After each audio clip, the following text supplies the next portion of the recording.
BJP को अब ममता बनर्जी से डर लगने लग गया है। यही वजह है कि जैसे जैसे चुनाव नजदीक आ रहे हैं, वैसे वैसे केंद्रीय जांच एजेंसियां विपक्षी राज्यों में ज्यादा सक्रिय होती दिख रही है।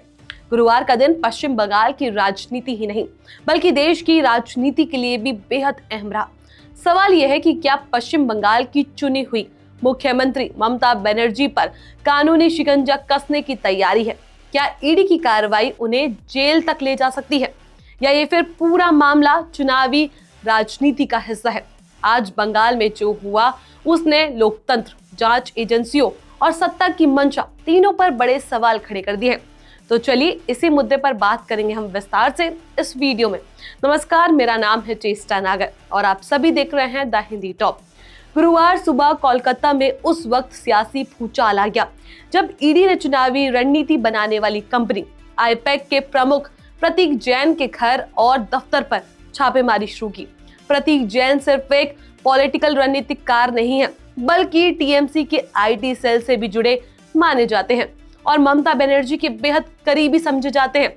यही वजह है कि ईडी की ये कार्रवाई सीधे सीधे मुख्यमंत्री ममता बनर्जी तक पहुंचती दिखाई दी। छापेमारी के दौरान हालात तब और बिगड़ गए जब खुद मुख्यमंत्री ममता बनर्जी प्रतीक जैन के घर पहुंच गई।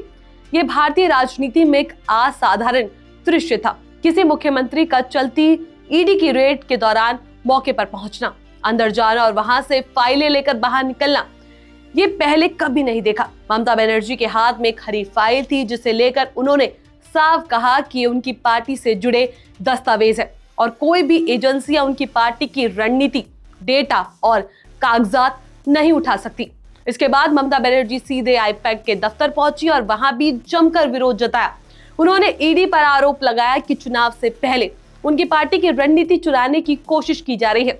ममता बनर्जी का कहना था कि कौन उम्मीदवार कहां से लड़ेगा, किस सीट पर सर्वे क्या होता है, किस वर्ग में पार्टी मजबूत है, यही सब जानकारी जुटाने के लिए ये रेड कराई गई। ममता बनर्जी यही नहीं रुकी, उन्होंने केंद्रीय गृह मंत्री अमित शाह पर सीधा हमला बोल दिया।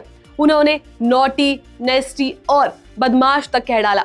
प्रधानमंत्री नरेंद्र मोदी से अपील करते हुए ये अपने 2 नंबर 2 को कंट्रोल करें। ममता ने सवाल भी उठाया कि अगर बीजेपी के दफ्तरों और नेताओं के घरों पर इसी तरह छापे पड़ते रहे तो क्या देश के हालात ठीक रहेंगे?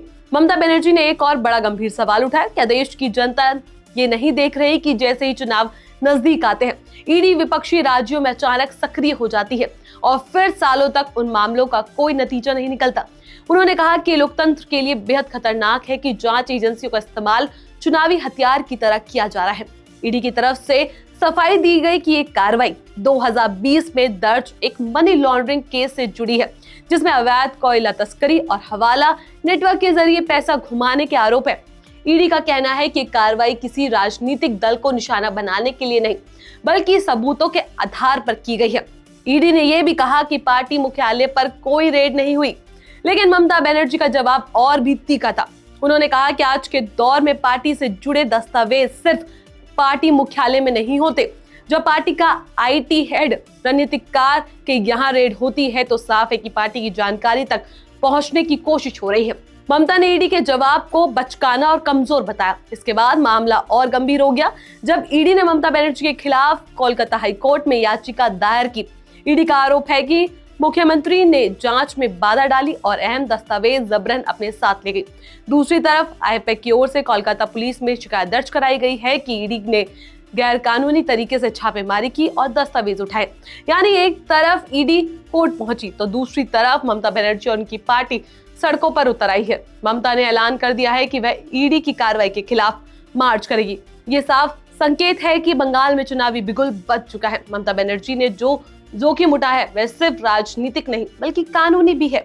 उन पर जांच में बाधा डालने का आरोप लग सकता है, लेकिन ममता का कहना है कि उनकी चुप्पी को कमजोरी ना समझा जाए।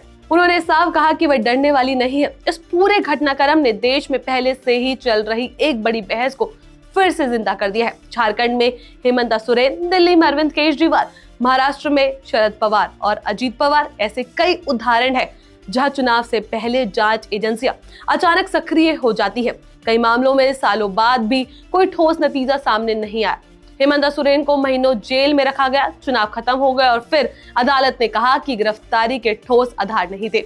शरद पवार के खिलाफ 25,000 करोड़ के मामले में जांच ठंडे बस्ते में चली गई। अजीत पवार पर आरोप लगाने वाली बीजेपी आज उन्हीं के साथ सरकार चला रही है। इन्हीं सवालों के बीच ममता बनर्जी का एक कदम बाकी विपक्षी नेताओं से अलग दिखता है।